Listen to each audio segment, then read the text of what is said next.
A quick update on Fort here. So Fort has been going sideways for a very long time. It's going to do good, I think, here in 2025.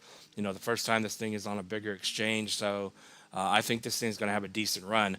With that being said, you've been going sideways. You're making lower lows and lower highs. So there's nothing bullish on the chart right now. It's just massive accumulation at the moment. And we're trying to see when this thing's going to finally pump up and put some sort of a bottom in. So you can see I have drawn on the chart here. Let me go down to the daily so you can see it a little better. We do have a falling wedge pattern in play at the moment after this little strong move up. So this could be telling us that the bottom's about to be put in here. And then if we go, let's go from this candle low to the high. And I think we're right below the 786 final support, right in that area. It doesn't have to be perfect.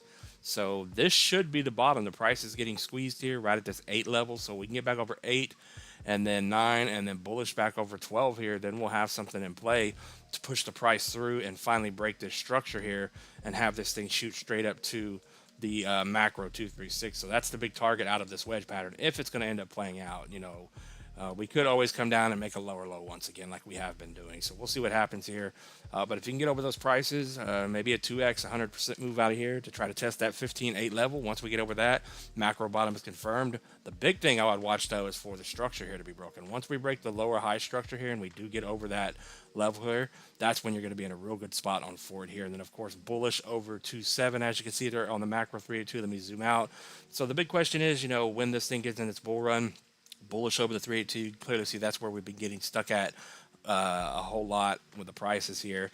So confirmation over about 70, and like I said, for this thing being on bigger exchange here for the 2025 run, maybe we get to do a pretty decent move out of Ford here. Now, is Ford going to run up here and do 100x to $8? Probably not. That would be your moonshot gamble.